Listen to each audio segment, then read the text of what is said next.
Hi, my name's Lauren. And I'm Tia, and we think a lot about Taylor Swift, and we bet you do too. So let's get into it. Hi, Hiya. We're back. episode 9. Episode 9. I knew you'd pull through, you always do. We're on a bit of a race against time to record this episode. So I think we should just get straight into it. Yeah, we don't need any housekeeping, right? Nah. Okie doke. So today we are looking at Right Where You Left Me. Which is our first bonus track. And our first Evermore. Yeah? Yeah. Wow, the Forgotten Album. This is one of my favourite songs from this album. Yeah, do you know, I do actually really love it. And I didn't before we started looking at it. But yeah, it's grown on me. This is what I like about doing these songs, is that even ones that we don't seem so excited about initially, maybe, they do grow on you. Yeah. Or you get a new appreciation for them, at least. So, Right Where You Left Me is track 16, which is a bonus track on Evermore. And I didn't actually realise there were so many songs on Evermore. Track Compared 16. to Folklore? I don't know. Yeah, I feel like Folklore's shorter. No, maybe not. Yeah, no, Folklore's got 17 as well. Oh, okay. Well, yeah. Wow. With the lakes being 17. The lakes are 17. Right. So, because you've got They're this chunky. and then It's Time to Go. It's Time to Go, yeah. It's the other bonus track. Yeah. Yeah, wow. Yeah, chunky. I didn't realise. Anyway. I mean, they only get chunkier, don't they? Like, she went from 17 to 31. So, yeah, but I loved it. It doesn't seem that bad, really. So this is from Evermore, which is her 9th studio album, which she surprise dropped in, I have it written down. I was going to try and guess. I'm going to say November 2020. Yeah, wait, do you know, I didn't write down when Evermore came out, but I wrote down when the bonus tracks came out. That was silly, but it was November. I remember it being November. Yes, it was definitely November, because I remember thinking that Taylor was saving our 2020 by surprise releasing 2 albums. Yeah, so Folklore came out in what, July, August? July, yeah. It was July that Folklore came out, because it was when I first started at where we both worked. Really? Yeah, it was like so long ago. I mean, it was so long ago. It was like 6 years ago. Yeah. Yeah. I remember, like, in my first couple of weeks, like, she brought out an album. She brought out Folklore, and I remember thinking, oh, I can't be like weird about it. I don't think you were. No, I wasn't. I was more weird about Midnights and Torture Poets, because I've been there longer. As everyone knows, I'm crazy now. Yeah. And I feel like I was a bit more excited about Evermore. But like still not as because you weren't expecting it. Was like even more exciting because it's like she'd already surprised dropped an album, but like then another one only a few months later. Literally I couldn't believe it. Yeah. I could not believe it. And I just there's nothing I love more than waking up in the morning to like a surprise Taylor post. Yeah. Being like, surprise. Or, you know, finishing like the Torture Poets department and then a surprise. There's like a million more songs. Yeah. I love it. It's exhausting, but I love it. I love it. And the first thing I do is get on my phone and message all my friends to be like, guys, wake up. And then after Torture Poets, you joined that list of people that I messaged. Yeah. Because when Showgirl came out, I remember messaging you to be like, Tia, wake up. Because I'd been awake at like, it was when it came out, wasn't it? And I'd been awake at like 5 o'clock in the morning, because I do that. And I think I was up. I think I just wanted to listen to it before I messaged. Yeah, that was really mean. I was desperate. I know, but you have other friends that you message as well. Yeah, I know, but still. I was like, it's your first album rollout and you're missing it. I wasn't missing it. I'd set my alarm. Yeah, good job. Yes, so this song was released as a bonus track on the 7th of January 2021. So it was like a little bit later, 2 months after. Yeah, which I do feel is normal for her bonus tracks. I just think the last few albums haven't really had bonus tracks. They've had bonus albums added onto them. So what happens then if you'd like, I suppose you wouldn't have had the opportunity to pre-order the album for these? You did, but then you would then get the pre-order with so you would have the opportunity to pre-order How can you pre-order when if it she's came like out? surprise? Because there were 2 types of albums. There were the normal album and then the album with the bonus track. So I guess that would be classed as a deluxe, Evermore Deluxe. So you could order Evermore Deluxe, but you don't know what was on it, or would you have known that there would have been the 2 bonus tracks coming and they just weren't released? I think if she's releasing a deluxe, you would know that there would be extra songs on it. Yeah. So You just why would might, anybody get the regular one then? because I don't I don't think they would have known about the deluxe until after the album was out. So she'd be like, surprise, an album, go buy it. Yeah, And then she'd be like, deluxe album. she's a capitalist queen. Oh. that's pretty sneaky. Yes, but also every artist does it. It's a really normal thing. I'm not saying that she is worse than anyone else, but I would be annoyed if I'd spent money and then because that's kind of how I felt ordering Showgirl, because I was like, should I wait? Yeah. And then there was obviously all the variants coming out, and I was just like, oh, should I wait until there's a variant that I like? But then they were only on sale for like 48 hours each, and I do genuinely really like the cover of that one. Yeah. But it's difficult. I like all the variants that she does, and again, every artist does. Like, it's not just her that does it, everyone does it. Do I like that she does that? No, because she kind of is preying on like people buying every single one of them. But also I can't help but feel a bit like, but just don't do that. Like, just don't buy everyone, you know? No, it's up to you whether you buy it or not. Because people complain about it, but then they still buy it. It's the risk of, I've bought one, yeah, I can only afford to buy one, and oh no, now she's released one that I prefer the cover of. Yeah. But it's not that big. It's not that big of a deal. It's the that cover deep. isn't. No, it's not. You still get the same music. When maybe a different poem. When she did Tortured Poets, she was releasing variants that had. This was naughty. She was releasing variants that had different songs with each variant. But she kind of did that with Showgirl as well, because she did like the acoustic ones. Oh yeah, of course. See, stuff like that, I never worry. That I always it's going to end up on Spotify, isn't it? Yeah, exactly. Like, I always think it's going to end up on Spotify. It's not like I'm never going to hear these songs. Like, I'm not going to stress about it. But when she did the variants for Tortured Poets, I again was like, I don't really know. I don't know what these songs sound like. So I'm just going to go purely off vibes. So I got the Black Dog one because I have a black dog. But did that not end up being the anthology cover anyway? Yes, I think so. Yeah. So what I would like though, and I can't remember if this is actually something that's been released now or not, but I would like the anthology on vinyl. I think it might be on vinyl. It must be. Yeah, it must. But then I don't think you can get the midnights with the 3 a.m. tracks. I don't think you can get that on vinyl. Really? I don't think so, unless I'm confused. I don't know. Anyway. It's a lot of songs, probably a couple of discs, isn't it? Yeah. But Shall we get into it? Yeah, well, I actually have more to say. Oh, go on. So, the song was produced by Aaron Dessner, and the songwriters are Taylor Swift and Aaron Dessner, my favourite duo. There were people making comparisons to Miss Havisham. Did you see about this? No. So in Great Expectations, there is a character called Miss Havisham.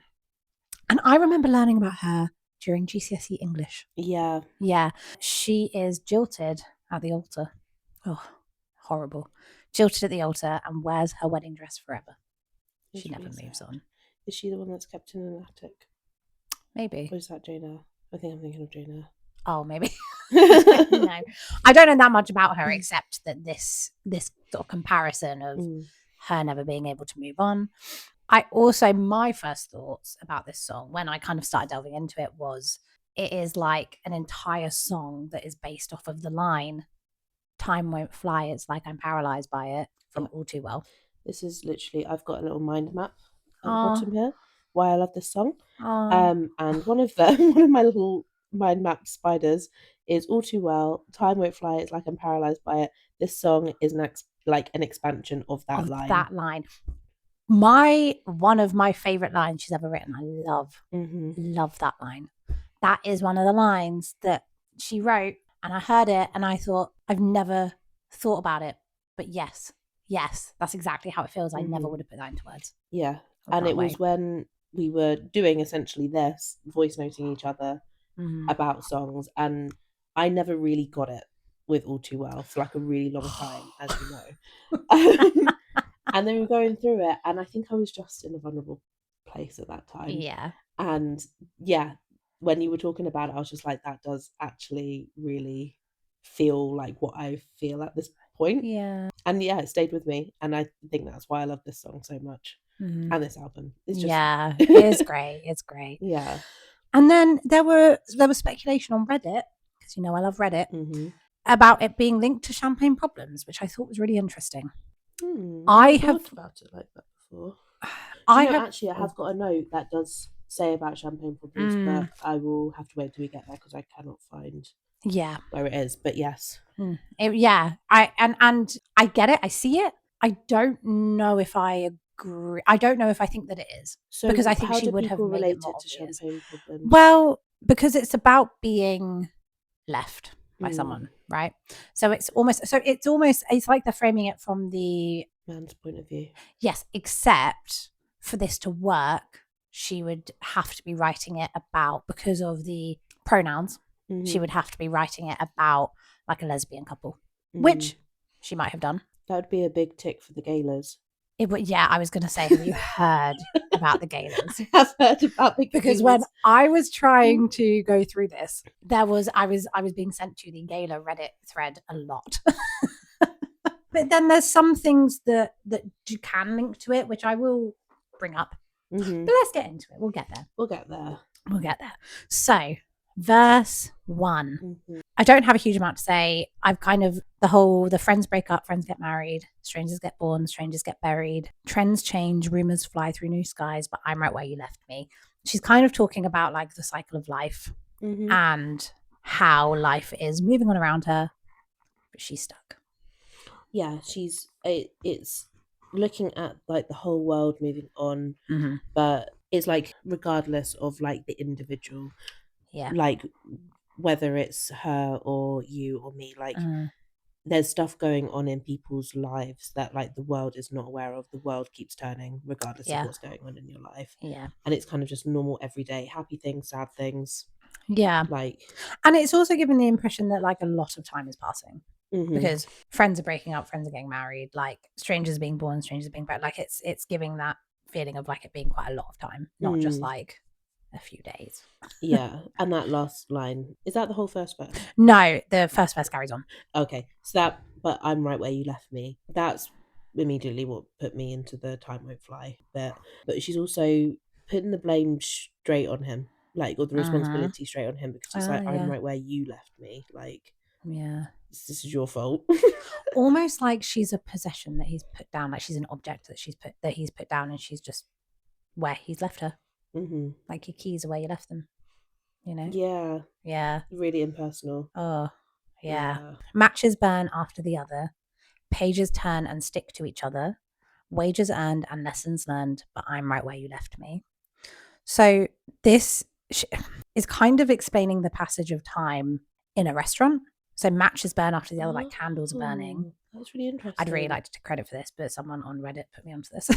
I didn't think about it like that. Yeah, so candles are burning, matches burn, pages turn and stick to each other. It's like a menu sticking to each other. Oh, I was thinking like the little like waitress like notebooks. Yeah. Wages earned and lessons learned, wages earned by the staff that are working at the restaurant. And then also I had another note about the pages turn and stick to each other. The pages of someone's story, like to move on with your life, your pages are turning, your story is being told, but hers isn't turning because the pages are stuck together. And she is stuck on that page that's stuck together, so she can't move past it. That one I did get to on my own. Yeah. I really like that. I guess kind of was thinking similar in terms of kind of going through, like she's going through the motions, but I was relating it to more her specifically rather than the restaurant, but I do really like that as well. Yeah. So like matches burn one after the other, like that could be her relationships. Yeah. But she does quite often refer to her relationships in terms of fire. Yeah, passion. Yeah. And like relationships like burning out, like she's still having relationships, but like it doesn't really mean anything to her. Pages turn and stick to each other. I was thinking like songs that she's written. But again, like she's kind of stuck coming back to this relationship, writing about this relationship.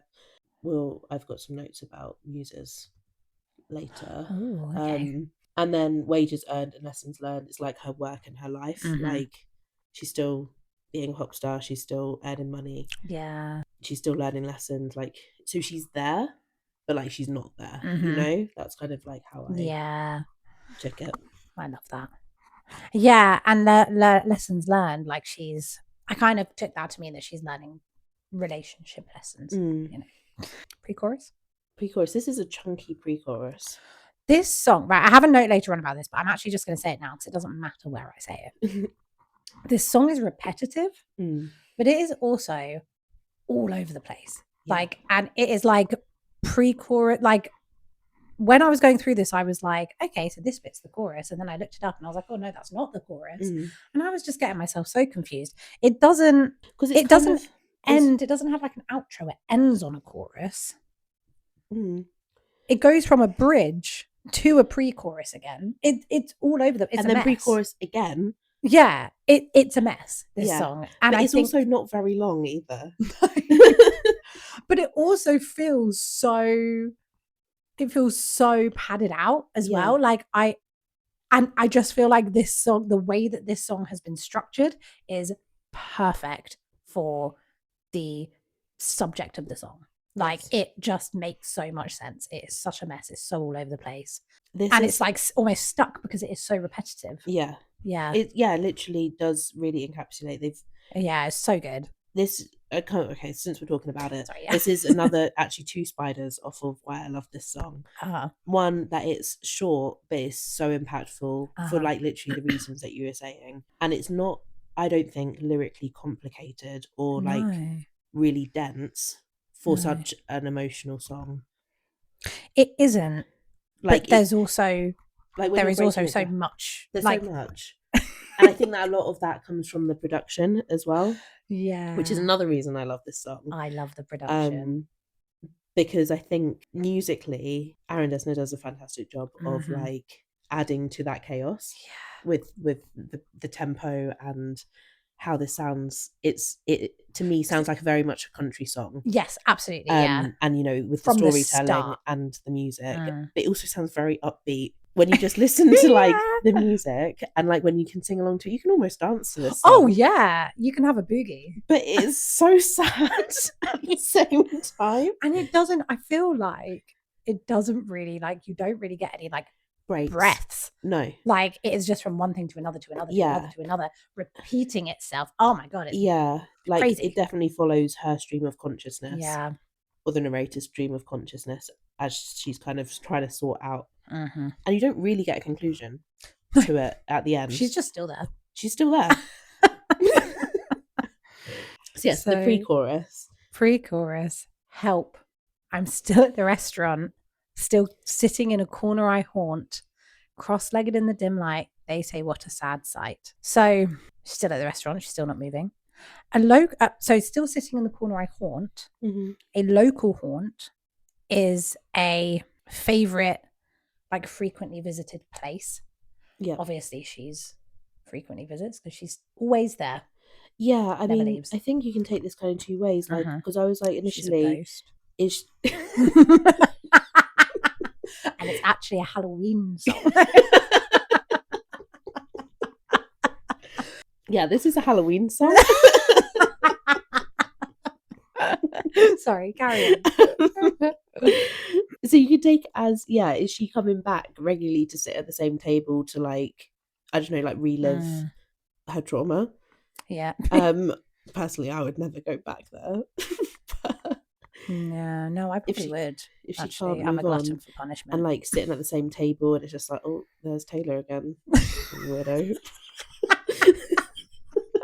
See, this is the other thing about this song. It is almost comical. Yeah. Because she paints such an incredible picture of someone just sitting there with like dust collected cobwebs, like just sitting there, and you kind of think the people around her must be sitting there like, oh my God. Yeah, like you can just imagine like what a wait weirdo stuff or like whatever it is, if it's like a coffee shop, like the baristas like standing behind the bar, like she's there again. Like, can you go and take her order because I just can't deal with her today? She's gonna sit there for hours and just get one cup of tea. And we're gonna be closing up around her. She's still not gonna have left. Yeah. She doesn't do anything, she just sits there. Like, she paints quite a comical picture. Yeah. But it's so devastating. Yeah. This song's such a mess. I love it.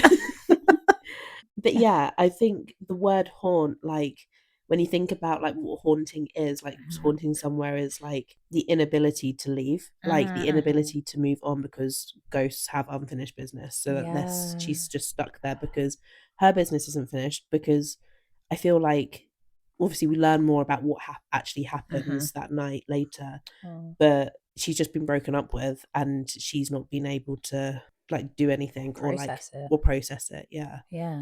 Yeah. Cross-legged in the dim light. Oh, so there are two types of sitting cross-legged, right? Because I initially thought of sitting cross-legged like this, right? Yeah. And then when I was actually like going through the song, I was like, no, she's sitting on a chair, so she won't be sitting like that. But then sometimes I sit on a chair like that, but I don't think she's sitting like that. I think she's sitting like that. So just for the audience, Lauren was first sitting cross-legged like you'd sit on the floor, like in assembly. Assembly. I still sit like this. I'm sitting like this right now. I know. I'm just painting a picture for the listeners. Okay. Because everyone knows how you sit in assembly. Yeah. At primary school, not at secondary school. Because we sat on chairs in secondary school because we were grown-ups. Grown-ups, yeah. And then she switched her position to be like, oh, she's sitting on a chair and then one leg on the floor, one leg crossed over it. Yes. Like a lady. Like a lady. Yeah, not like a primary school child. Do you know, I, again, feel differently about how the cross-leggedness is portrayed in this pre-chorus versus the next pre-chorus. In this pre-chorus, I think she's sitting, I can't do it at this point, like the assembly, but like crossed up with her legs up. Okay. Like... Yeah, but like, so like scrunched into like in herself, a ball almost. I'm thinking Bella Swan, New Moon, sat in her chair looking out and like the... God. She is insufferable. This is really sad, actually. I know. When she goes catatonic in New Moon, when Edward just leaves her, and it's like October, November, December, or whatever months passed during that time, and she's just sat there. Do you know what? She's right where he left her. I know. I'm judging it, and I love this song, but I'm judging Bella Swan, and that's like it's one and the same, isn't it? Yeah. Bella Swan in this song. Yeah, I don't care. She's insufferable. She is quite insufferable, but this point is sad. Yeah. No, I think this point is part of what makes me hate her. I don't know why. And she just got lost in the woods. Yeah. Yeah. I think I just hate Twilight. I'm really sorry. It's fine. But you get what I'm saying. She sat I think she sat like holding herself almost. Yeah. At this point. Okay, yeah. Like she's come in, she's gone to the back of the restaurant and sat down, scrunched herself up, and she's just going to sit there for the rest of the day, sipping a tap water, taking up the whole table. Not even giving them any money. Just some tap water, please. Just gonna go Do I have to pay for the tap water? They say, what a sad sight. I think, again, it's the other people that come to the restaurant regularly, or it's the like wait staff or whoever works there. They're like, oh, like we were saying, there she is again. Yeah. I don't think this is sincere sympathy. No. And it also puts the emphasis on how she has had a decline from her previous state of beauty, health, or prosperity. Especially like if she is physically, she looks sad. Like, oh, what a sad sight. She used to be beautiful. Like happy. She used to be. Yeah. She used to have joy. Yeah. Now she's just withered away. It also kind of reminds me of in how did it end? You know, like when it's like them feverish. The shops. Guess who we ran into at the shops, walking in circles like she was lost. Yeah. It was that kind of thing. Like, did you hear they called it all off? Like, how did it end? Like, I feel like it's gossipy. It's not like actual sympathy to be like, oh, what a sad sight, you know? Yeah. And then I love how this goes into the I swear. I love that. Yeah. I swear you could hear a hairpin drop right when I felt the moment stop. So this is a phrase which I don't know if Taylor would have known about this, because I don't think it's a very common one. Like I've never ever heard it until I looked this up. But it is LGBTQ plus slang, which if you look on the Gala Reddit posts, everyone is like, that made my heart flutter, like hearing her reference a hairpin drop. And it basically is slang meaning to reveal, to like subtly reveal your sexual orientation to someone. So without telling the room, it's like a phrase for like, it's like giving a subtle sign to somebody else who is LGBTQ plus. So that is something that I think a big reason why a lot of like people who are really into like the Gala theory love this song and view it in that way. But obviously as well, like hearing a hairpin drop is like, it means it was utterly silent. Yeah, it's a play on pin drop, isn't it? Like you hear a pin drop. But also a hairpin trigger is like an immediate reaction to something. So you could hear a hairpin drop right when I felt the moment stop. So it's almost like you could almost, it was so silent, you could almost hear her brain stop being working. triggered by it. Like it's because it's an immediate reaction to something, so you could almost hear that reaction. And like when the moment stopped. Yeah, everything stops. But then I find the next line quite interesting. Glass shattered on the white cloth. What do you think happened here? Oh, do you know what? I feel like I picture this in quite a comical way. I picture her holding a glass and then it just breaks in her hand. So that's what I was thinking. I was like, did she squeeze the glass so hard it shattered? Yeah, she's like, or did she throw it at him? I don't think she threw. I don't know. Because I never really thought about her being aggressive during this song, but both of those are quite violent. But you can imagine that, like, he tells her the glass smashes and it's silent in the restaurant. Everyone's looking at them. Yeah. But then everyone moves on. Yeah. Like, this does bring me to champagne problems. Your heart was glass. I dropped it. So the glass shattering on the white cloth, if we were to try and link those two songs, could be her heart shattering. The man's heart, if she's the man in this. Yeah. Your heart was glass. I dropped it. And glass shattered on the white cloth. That's sad, isn't it? Yeah. And life moved on. Everybody moved on. If we're relating this to her superstardom, fans, media, like with all her relationships, like, and this is kind of the thing. This is the thing with breakups, and it must be the same for celebrities, but on a bigger scale. Is like you are still in that moment, but like everyone else is moving on from it. So like, you tell your friends that you've broken up with someone and they're immediately sad for you, or in my case, angry. Because my friends are very loyal. But then they move on, but you are still for some time stuck there, like in that moment. And I feel it must be on a much larger scale for like a celebrity, because you also have like the fans and the media that, you go through a breakup and they are reporting it, and, fans are talking about it online. And then eventually people stop talking about it. Media stops reporting it because it's old news, but you're still there. Like you're still thinking about it, Yeah, to the rest of us, it's just gossip, isn't it, really? Yeah. And I guess it kind of goes back to what we were saying in Down Bad about when she broke up with Matty, or Matty ghosted her, and she's saying, people think I'm insane if I talk about the existence of you. Yeah. It's just like, yeah, good, move on type thing. Yeah, why are you still talking? Why are you still talking about it? Why are you still sat in a restaurant? Yeah, like... Yeah. And that brings us on to the next line. They expected me to find somewhere, some perspective, but I sat and stared right where you left me. It's the expectation, public expectation of how to be and like how you should handle a breakup. Like, and you have that if you're a celebrity, but you also have that if you're just a person. Like if you get broken up with and then you go and like key their car, that's not how you should act. No. But sometimes that's what you want to do. Yeah.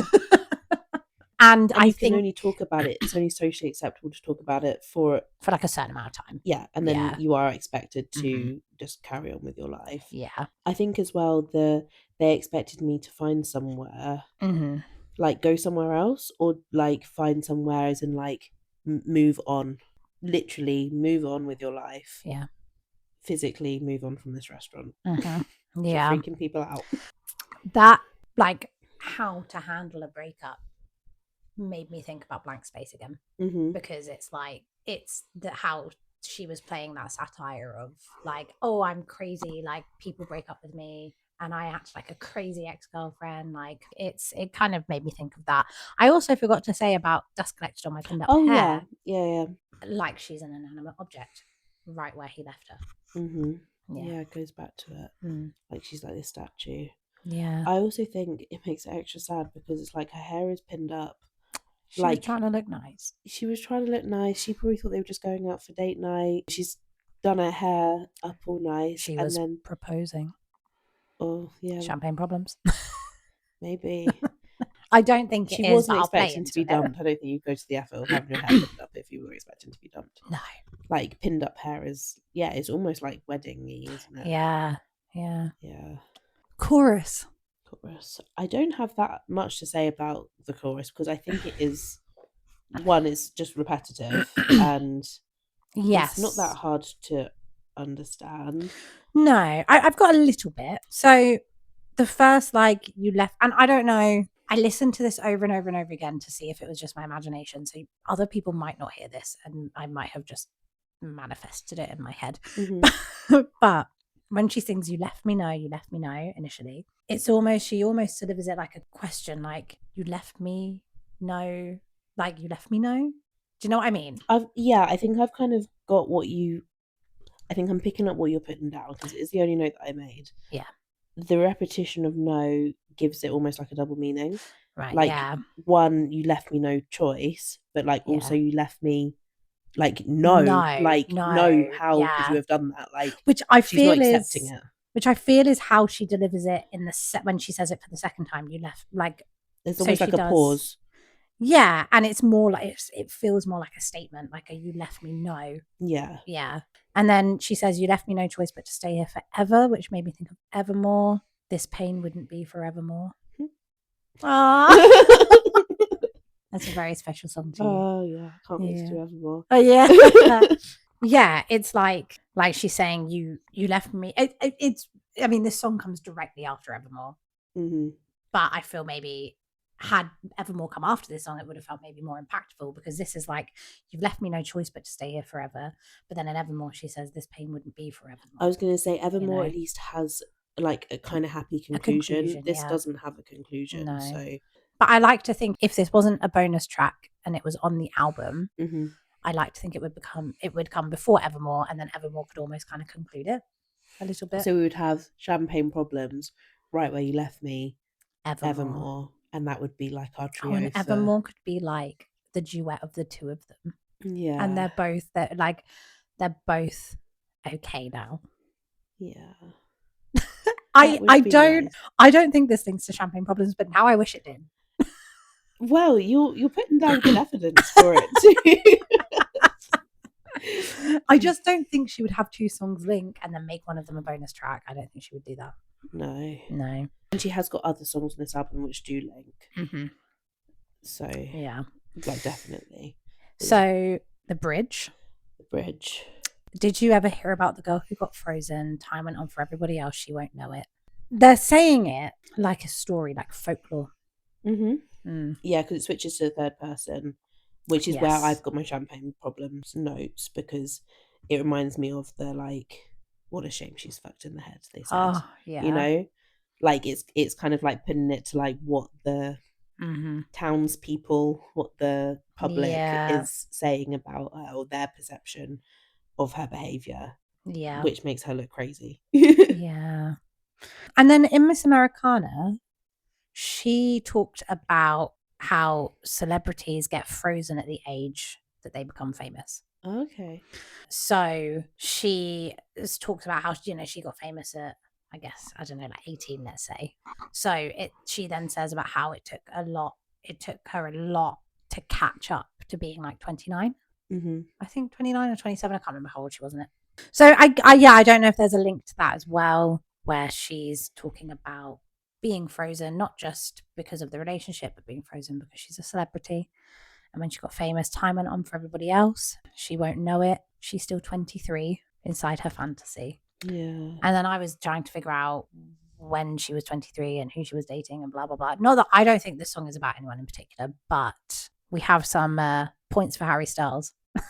We do have some points for Harry Styles. Yeah, I've written about this when I've put like, who do I think the news is? Yes. So there is a point for Harry Styles here because she was dating him in late 2012, early 2013, when she was 23. Yeah. She celebrated her 23rd birthday in the Lake District, Oh. which is a trip that has been associated with like the Harry era of dating, because they would have been together early on in that, because her birthday's in December, isn't it? So I didn't know that. I have more. Oh, cool. I have more. Although it kind of takes us to the pre-chorus, but so I don't know if I should wait until the pre-chorus again, the second pre-chorus. Okay. Should I just say I have got something that is unrelated you go. to the who we think it's about. Just that time went on for everybody else. She won't know it. She's still 23 inside her fantasy. So this song obviously came out at the end of 2020. And I think it's relatable in a way, like not in a romantic way, but in a way that like I feel like, well, it took me a long time. I feel like a lot of people a long time to get like a sense of their age back after like lockdown and COVID, because obviously lots of people had their birthdays during COVID.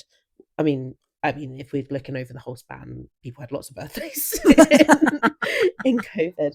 But I feel like it did have that weird element of like time standing real. Still. Yeah. You kind of lost that like two to 3 years of your life, didn't you? A little bit. Definitely at least in the first year. Yeah. And I think as millennials, there's obviously like a lot of millennials like turning, like having big birthdays during that time. So I was 24 when COVID happened, and it doesn't. Had you just turned 24? Just turned 24. Yeah. So I kind of feel a little bit mentally like I'm still in my mid-20s. Yeah, I get that. Do you know, I don't feel like 6 years has passed. No, then, definitely not. It doesn't feel like that. I mean, I was 25. How was I 24 then? No, I turned 26 in the June. Oh, okay. Yeah, but by that point things had started to lift, I think. But then we went back into it. Then we went back into lockdown. But so lockdown was a funny thing for me. COVID, all of that. It was a funny thing because I obviously lost my job, so I wasn't working for like 4 months. So those 4 months are what I class as the time that kind of stood still for me. But then in the July, that's when I started working at our old place. And from there, my life, I feel, started to move along again. Yeah. So I only really felt frozen for like a couple of months. Yeah. But then I had a lot of changes, didn't I? Because I started a job and then I moved house. I achieved a lot in that time. So for me, I don't really feel like I stood still. That being said, I don't feel like I'm in my 30s. I feel much younger. I think that's a common millennial thing. Lots of stuff happened. Maybe it's just a millennial thing. Yeah. Maybe we're just not grown-ups. I think we saw our parents as grown-ups, you know, in their 30s. Like, well, no, we were born. But like, you know, looking at our parents as we were growing up, they just seemed to have so much more put together than we are now, like as and I guess they did things younger, didn't they? Like by the time my mum was my age, I was 8. Wow. Yeah. Yeah, I mean, my mum had 3 kids by my age. Yeah, you know? and I cannot fathom like that being how I'm a child still. And they were like buying houses in their early 20s, whereas like a lot of us are buying houses in our late 20s, early 30s. Like, and so I think that is why millennials are kind of almost stuck feeling younger, because we feel like we're doing things later than they did. That's the new normal though. Like, I think, you know, like I feel relatively, I feel like that I see a lot of things about people feeling behind, and I don't know, maybe it's because I'm married and I have a house and blah blah blah and I'm very settled, but like I feel relatively on track for my age and my generation. Like I don't feel behind. No, I flip-flop between the two, because I feel like I feel like I've definitely not behind. I feel like I've achieved a lot, but also I look at like my friends that haven't like settled down yet or like haven't had children yet, and I think I wish I was still like young. Wish I was still young and free. I'm still young, but like free to just like go on holiday whenever I want, having like disposable income, I guess, maybe. I get that, yeah. Because there's still people our age that are still living at home, that are still working like full-time jobs, so they do have like, it seems like they've got like loads of money and like always going off and like pleasing themselves and stuff. This is the thing, and so I think it is a weird age, like mid-20s to like kind of probably to like mid-30s, where like I suppose everyone's kind of in a bit of a different everyone starts to like place, go in different directions or take different paths, and it's hard to not compare yourself, especially with like social media and stuff. And so it can sometimes feel, especially like when you are settled and happily so, but like you're kind of going through the motions of like going to work, coming home, getting dinner. Like, do you know what this sounds like? An early midlife crisis. It does, doesn't it? Quarter life crisis. Maybe our generation are just going to be more prone to a midlife crisis. I think we're just in crisis. I think we were born in crisis. There has not been a single point where we haven't been in crisis.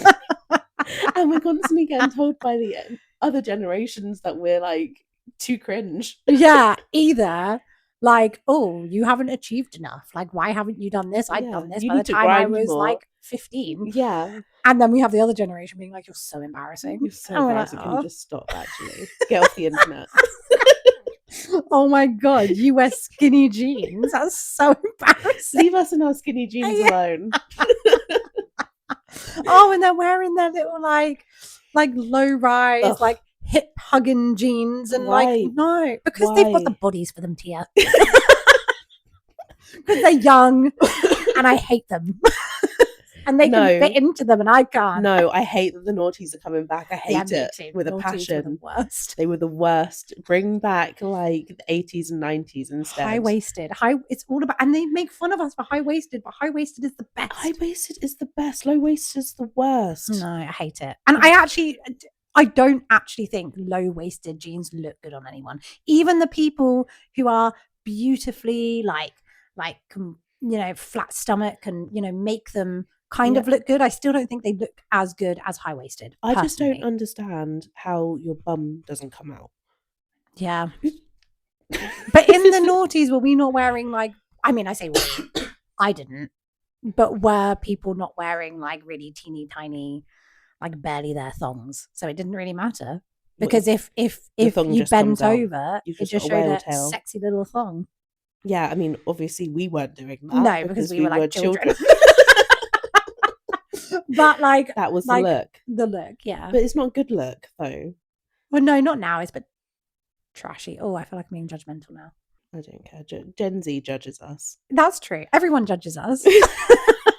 We're not allowed to judge anyone. We're the people pleasers of the generations. We're too nice. We're just like, oh yeah, we probably are cringy. Oh yeah. Oh no, your thong looks really great.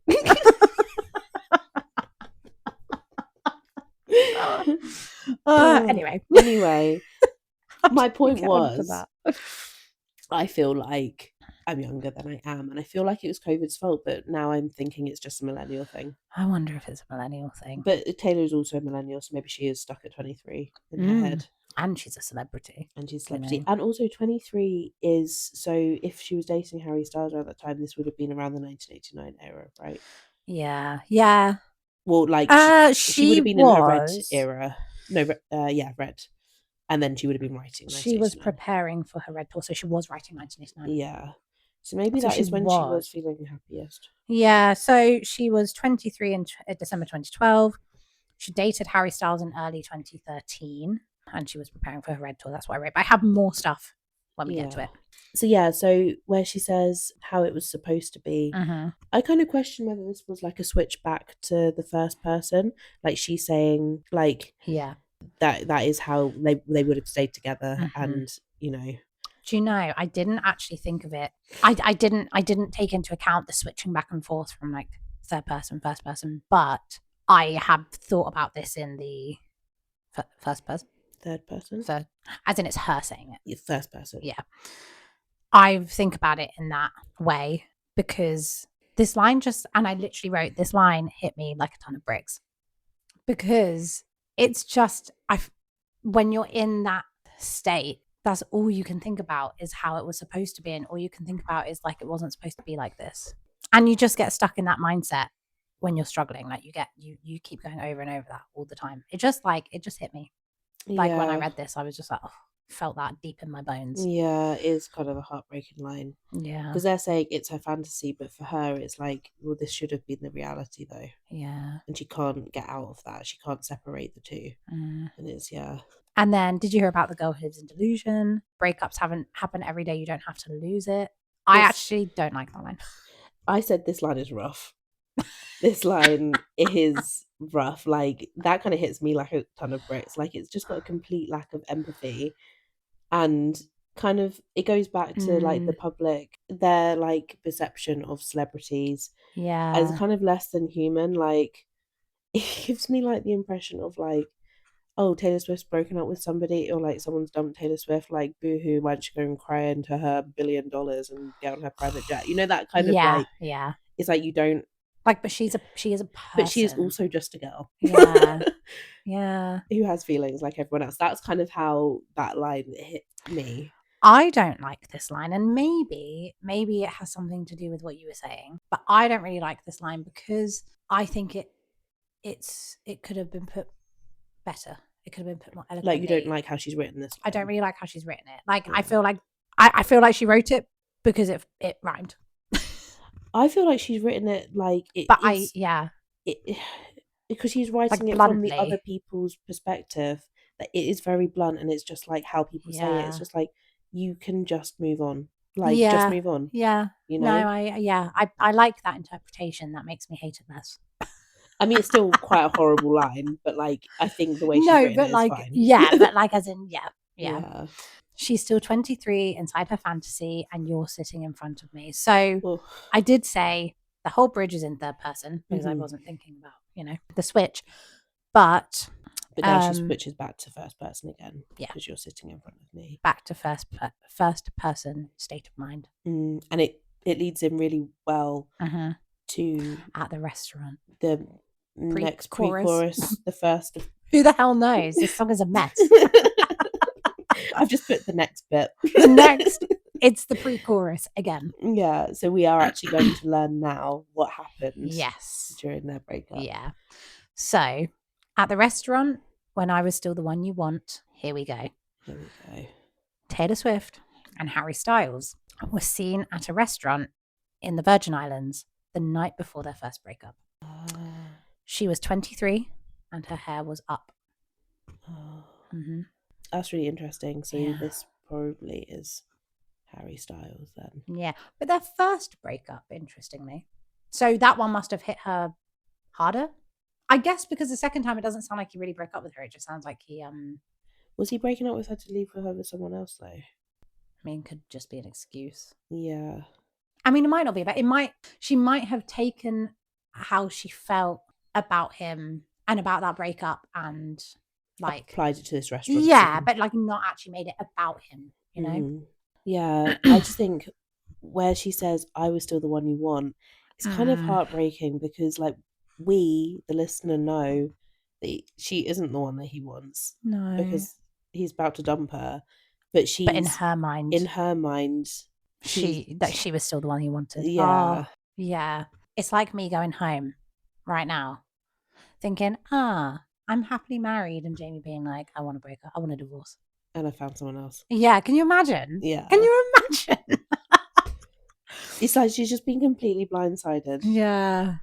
Yeah.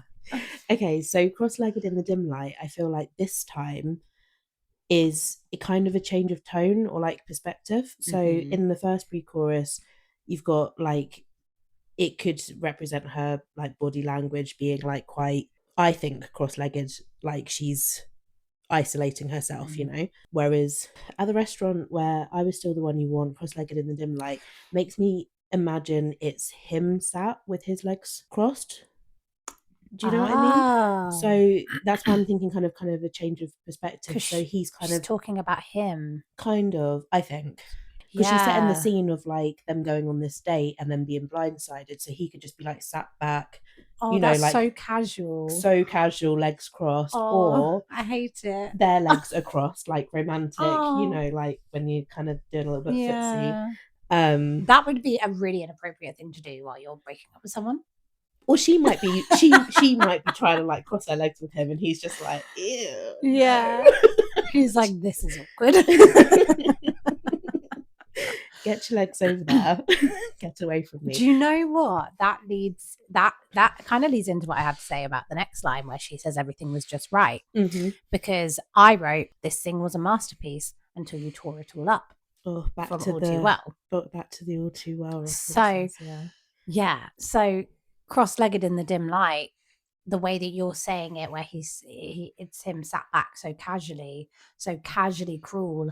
In the name of being honest. The name of being honest. I love that. I hate it. I love it, but I hate it. I could feel the mascara run. Mascara. It's because she sings mascara. I could feel the mascara run.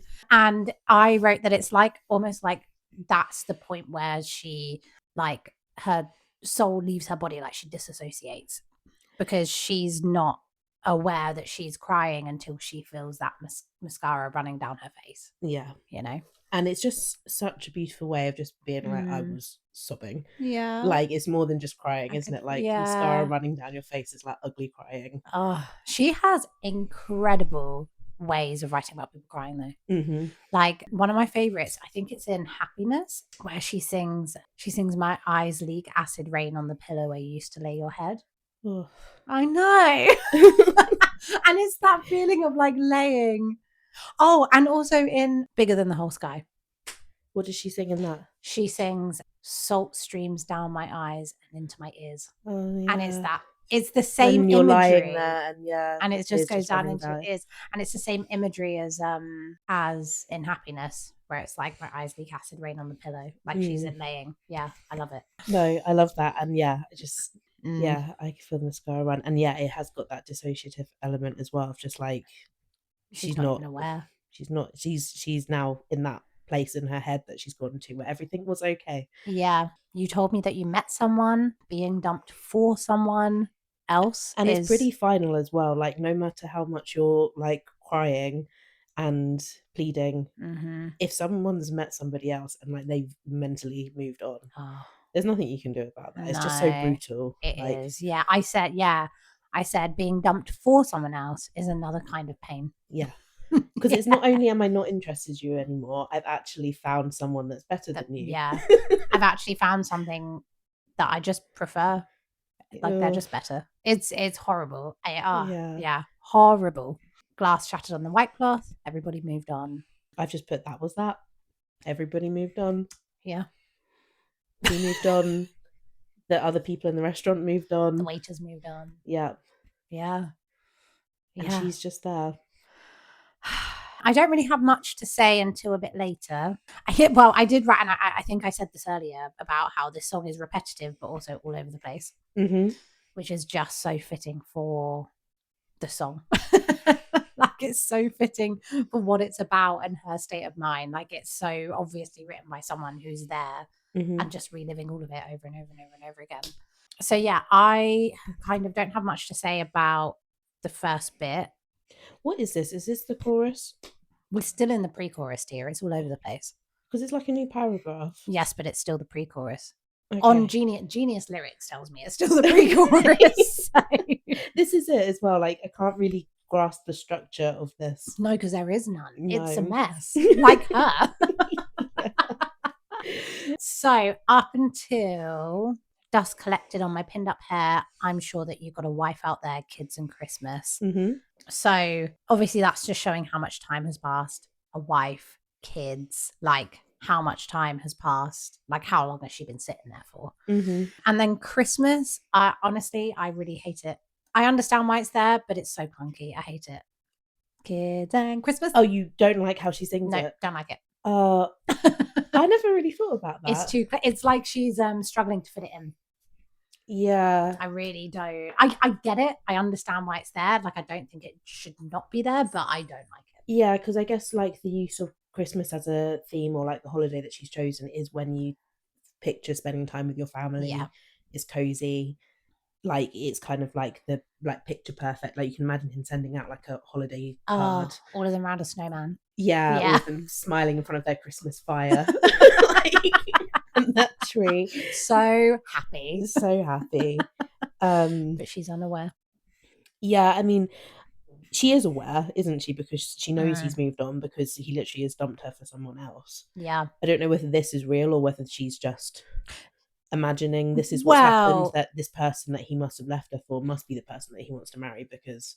Well, she's saying, I'm sure that you've got a wife out there, kids and Christmas. So she's saying, Yeah. you know, I'm sure you do. Yeah. By this point. So I feel like her saying that she's like, I'm unaware because I'm not, like, I'm just still here. I'm not in your present time. I am still sat here in the past. And she's just refusing to believe. Or maybe like refusing to actually check because Yeah. obviously when we were talking about Last Kiss, we were talking about how she was wishing him well still, and like, was there a bit when she was like checking with his friends to like see how he was? And I'll keep up with her old friends just to ask them how Yeah. you are. Well, she obviously hasn't done this here because she doesn't know for sure that he's moved on. But she can't. But she she's can't in face the that reality past. because then that would break her mental fantasy that he's going to come back for her.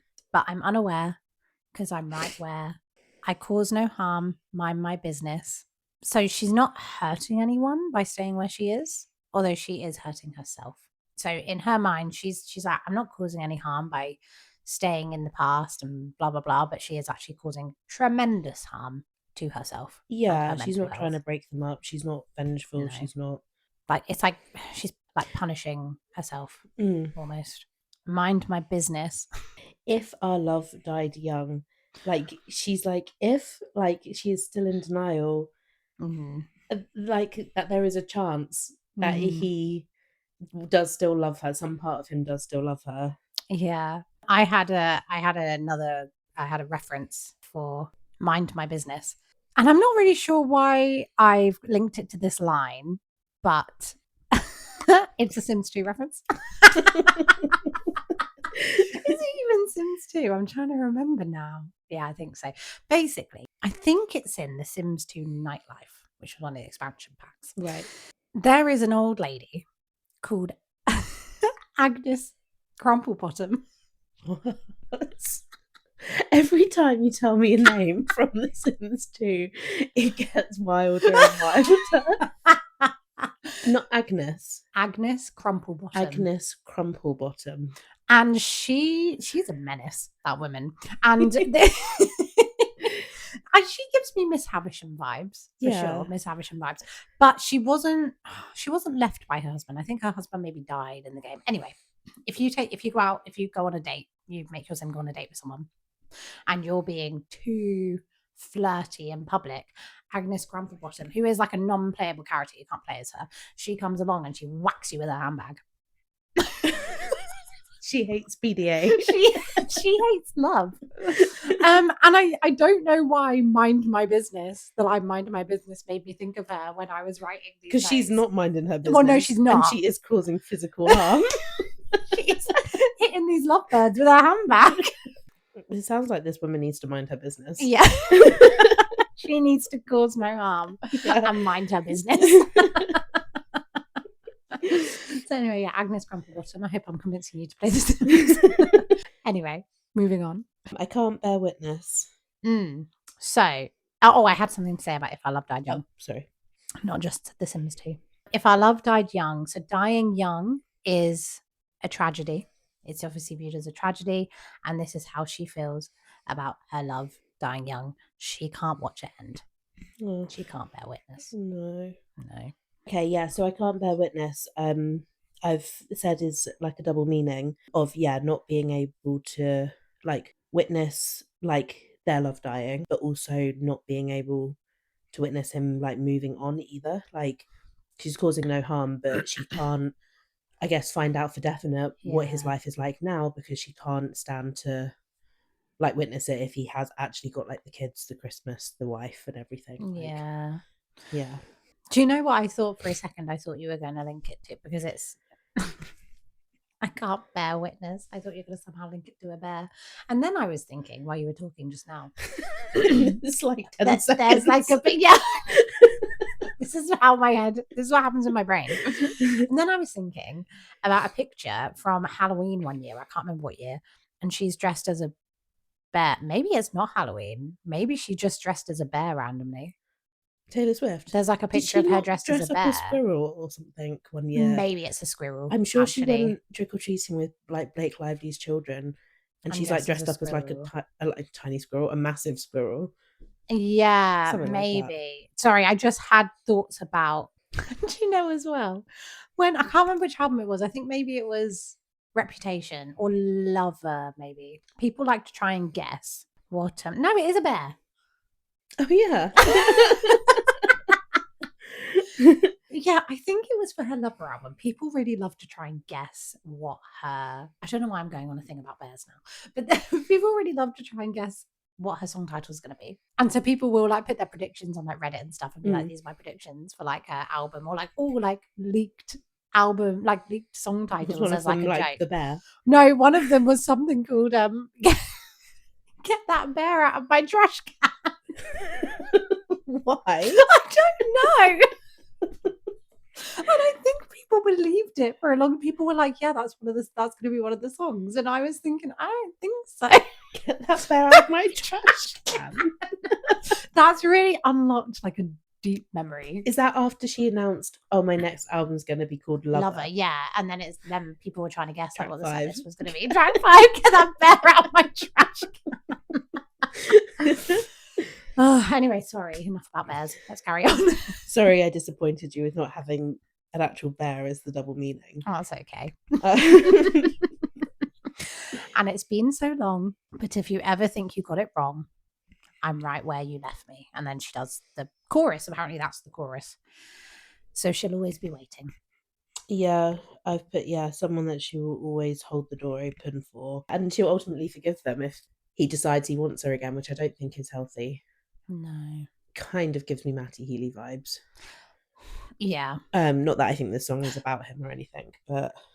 No, I do think I know that I made some points earlier about it possibly linking to Harry Styles, but I do kind of feel like I don't think this is something that actually happened. You don't think this is something that happened? No, I think she's probably drawn experience from how she's felt in relationships and maybe taken it to an extreme.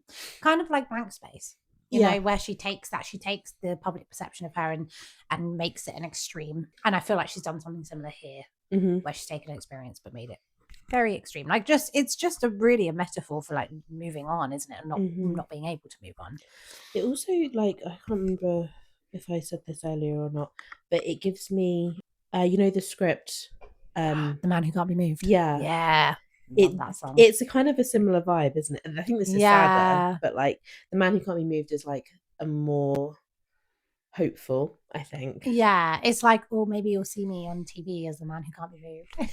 And you'll come run into the corner. Yeah. And where she's saying, it's been so long, but if you ever think you've got it wrong, then I'll be right where you left me. But this is sad. Because he's not coming back. No. So I've got some Iris Tour notes if you've got anything else. No, I haven't got any other notes. Okay. Iris Tour. She played this song. She played it twice. She played it once on the 20th of July, 2023 in Santa Clara, California. During this performance, she stated it as one of the wordiest songs she has performed, so she practiced it a lot. She played it with Aaron Dessner. So he was on the guitar with her. And because it is one of the wordiest songs she's ever performed, she did mess it up. She messed up on I Could Feel the Mascara Run. So she was really close. What did she say? I think she just stumbled on it. I think she just like stumbled on it and then lost, like didn't know what the line was. I think it's weird, isn't it? Because it's not that long of a song. And like you say, it's very repetitive. But it is so random. You can't really, there isn't really a proper structure to be like, okay, I'm verse 1, chorus, like verse 2, bridge. It's, Yeah, and I think there's so many little parts of it that do, it's like almost the same, but it is a little bit different. That I feel or like the tempo's a little bit different, or yeah, but it's fine. They started again and she got it right. So it was they fine. started the whole song again. I got that far into it. Yeah, I think maybe they started from at the restaurant when I was still the one you want. I think they started from the top of that pre-chorus. Yeah. And to be fair, like 3 hours plus of like songs to remember and changing them. Yeah, that there were other songs that she messed up as like surprise when she did surprise songs. There were other songs that I think she messed up a bit. But as you say, like she's got such a huge discography, and these are probably songs that she hasn't sung or even like really thought about in such a long time. Yeah. And especially ones from, I guess, Lover onwards, where she has released so much music in that time, and so much in terms of like her album lengths are getting longer as well. Yeah, she's probably recorded this and then moved on with her life. And then been like, oh my god, what were the words? So she performed it again in a mashup on July 9th, 2024. July 9th. Ooh. It's not got anything to do with Speak Now. In Zurich, Switzerland. Yeah. She mashed it up with All You Had to Do Was Stay. Oh, that sounds like it would be a good mashup. Similar themes. Similar themes. All You Had to Do Was Stay is about Harry Styles. Which obviously I did make the point a little bit earlier about a potential link to Harry Styles. So I do feel like maybe this has been touched. Like, I wonder if it's an experience from their relationship that it's touched on. The key changed at the beginning. So I'm assuming what I mean by that is that the key of the song was she changed it. And then she sings, "You left me no choice but to stay here forever. All you had to do was stay." Oh. I know, I just got goosebumps. Yeah, literally. Like, all you had to do was stay. That's a great mashup. Yeah. And you know, when I was first looking at it, I was thinking, I don't know about that. Like mix. And then when I heard that, I was like, this is great. Yeah. Yeah. Yeah. It's almost as good as the "This Is Me Trying to Let It Go." Yeah. Oh. This has been a fun song to break down, actually. Like, I didn't have like a huge amount of notes, but it's because a lot of the song is so similar, isn't it? Yeah. So it's kind of it's like treading old ground, which is what she's doing the whole time. Yeah, she's going over it and going over it, and I do really like the kind of stream of consciousness that we get with this song. And I love the callbacks. We obviously think to All Too Well, like how well it like ties in with that. Yeah, and the way it you know could tie in with Champagne Problems as well, with like Glass Shattered and things like that. So yeah, do you know what I would really like? Because obviously we don't have a music video for this song. And I think if there were to be a music video for this song, something animated would be better. Like something literal to the song, but like, you know, almost like when I don't know what the kind of animation is called, but when you like flick the pages, something like that to this song would be really cool. Yeah, that would be cool. I feel like it would be quite heartbreaking. Yeah, someone should make this. If anybody out there can, I don't even know what the type of art is called. What's it called? When it's flip like a book. Is it flip book animation? I don't know. Okay, flip book animation. If anyone can do it for this whole song, and send it to us, that'd be great. I think as well, like especially with Folklore and Evermore, because there's so many fun and sad stories that she like tells in this that are like made up or like I don't think whatever. They are. It's like this, you know, she's drawing really from stuff. Okay, all right. What about? I think she was lying to us and to herself. Okay. What about like the Betty James or Augustine? I really hate that name. Yeah, me too. Augustine. Is that what she calls it's her? Almost as bad as Agnes Grumblebottom. She definitely plays The Sims too. That like love triangle, like it would be fun to have like a music video. Yes, it would. For those songs, maybe even just as like a trio. Maybe Matty Healy could be in it. Maybe because I'm almost certain Cardigan is about him because she said it. Near enough. Well, Or I don't And know. Tolerate It is definitely about her relationship with Joe. Okay, they're all about her real life. Saying. None of them are made up. Well, yeah. That's what I think. Yeah. I think she was just trying to trick us. We'll get to them. But I mean, I'm can trying you to think of imagine? one that is like, this is definitely made up. Can you imagine they writing those songs and then your boyfriend being like, is this And they've written it together about me? Yeah. And she's like, oh, I think this lyric about like, you know, just, you know, oh, I give my everything in a relationship and like that the other person just tolerates it. And he's like, well, is this about me? And she's like, oh, no, it's made up. Yeah. That's then, how. That's and then exactly she how I releases a think it song went. like "You're Losing Me." Yeah. Afterwards, after Yeah. they've broken up, and she's like, "By the way, it was all about him." Yeah, that's exactly what I think has happened. Yeah. Yeah, I mean, I think, like you say, like I think a song like this doesn't necessarily have like a specific muse, or is not specifically like, she's obviously not just been sat at like a random restaurant for years. But do you know what as well? This song isn't even like where I think a lot of her sad songs, breakup songs are. They a lot of them paint the picture of the relationship, don't they? And they paint the picture of the person that she was in love with. This is all her. Like, this is all about her. We don't know anything about this guy except that he left her, and that's seemingly out of nowhere. Yeah. Like, we don't know. This is all. Yeah, this really isn't really anything to do with the guy. It's just about her and what's going on in her brain, which I love. Girl power. Well, don't know whether this song is particularly girl power. Feminism. Sure. Anyway, this has been fun. Yeah. I can't remember if I said all the reasons that I love the song, but I think I did. You can say them now. Do you want to go through them? The reasons that I love the song? Yeah. Okay, so we've got the all too well of it all. Oh, yeah. And the lines that do like kind of remind me of this song, like time won't fly, it's like I'm paralyzed by it. I feel like this whole song is just that line turned into a song. Yeah.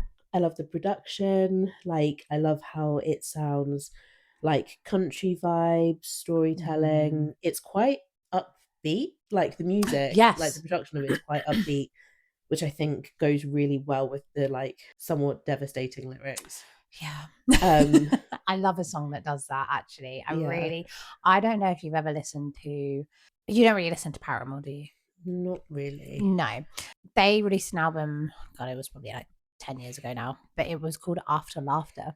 And it was basically about like depression, but it is like the most upbeat music ever. And I think Hayley Williams, who is like the singer of Paramore, described the album as tropical depression. I love that. Yeah, and I like that the tempo like follows her stream of consciousness, and it kind of adds to the like randomness of this song.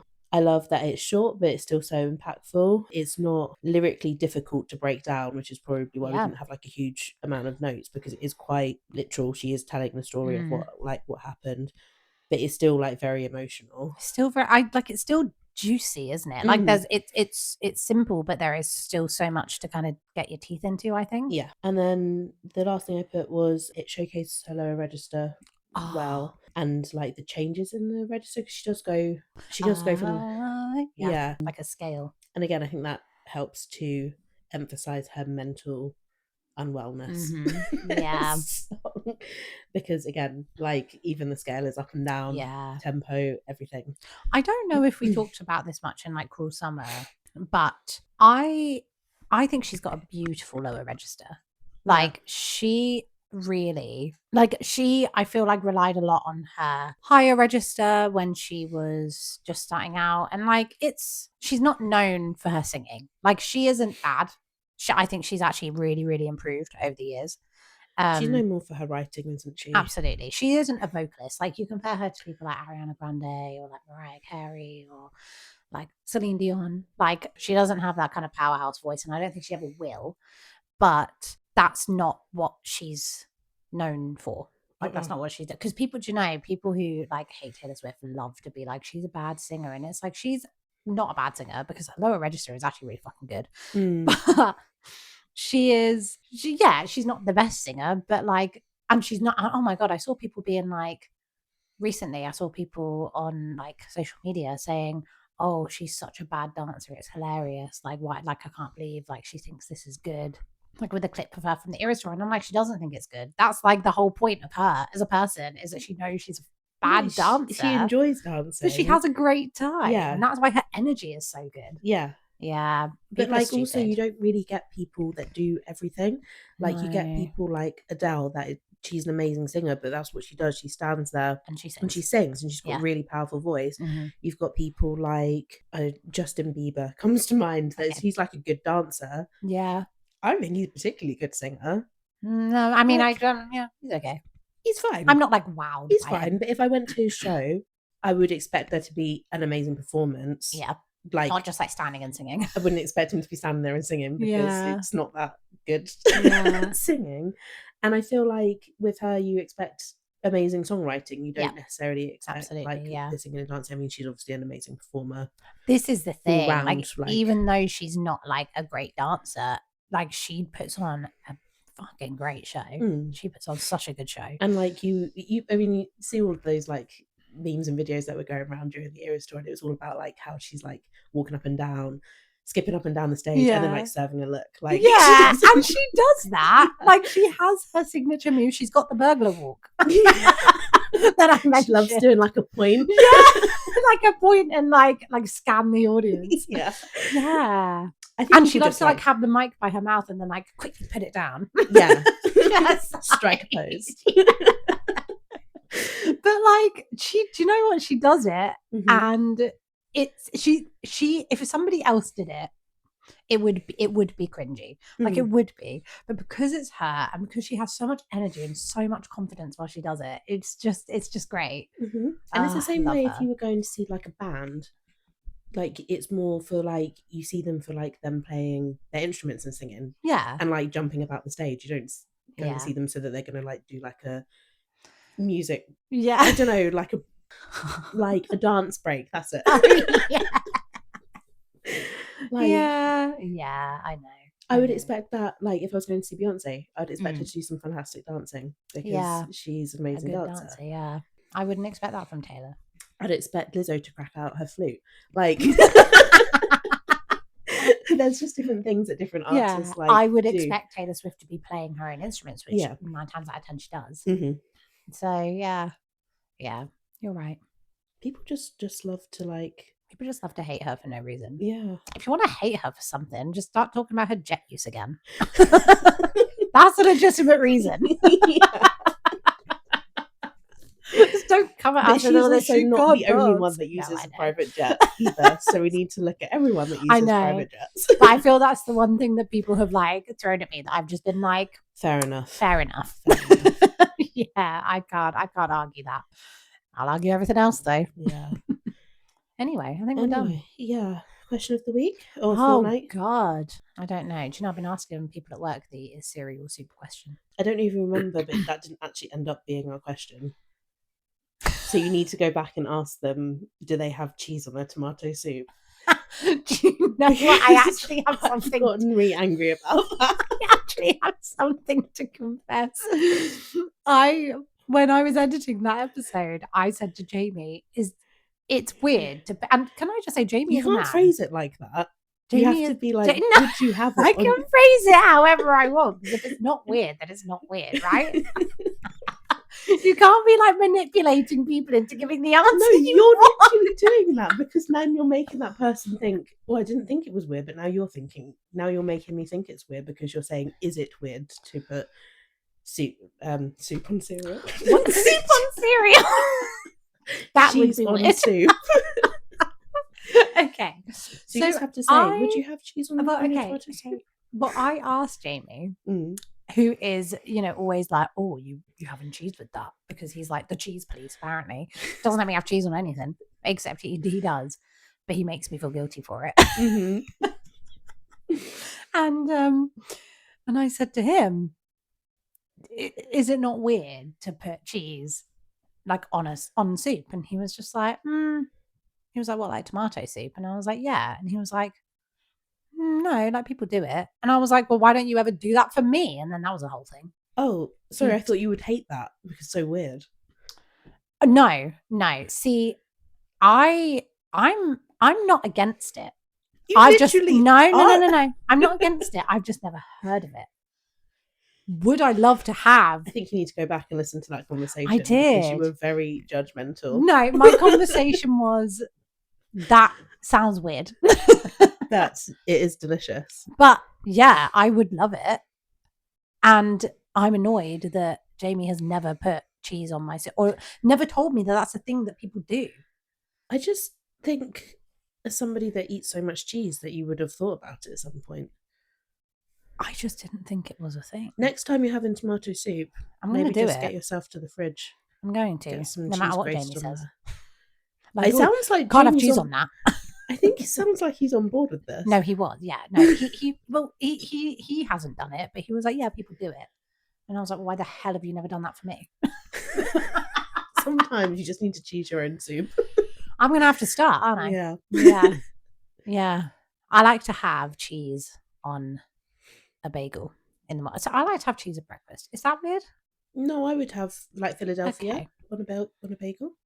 Yeah, but also I would have like cheese on toast.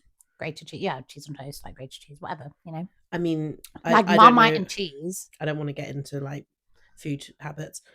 No, but my point is, right, I grew up in a house of people who would eat like Marmite and cheese on toast for breakfast, right? Mm-hmm. Perfectly normal.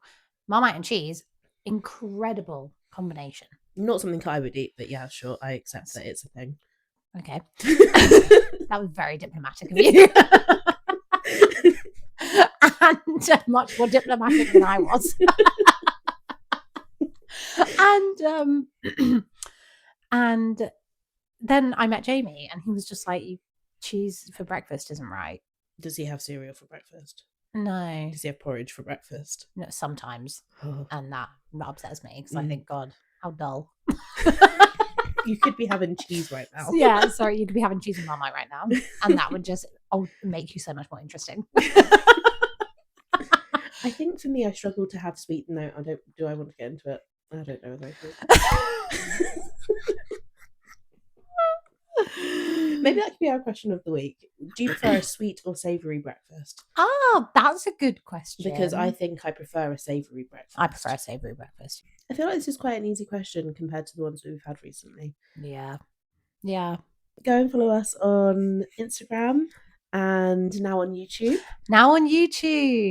How exciting.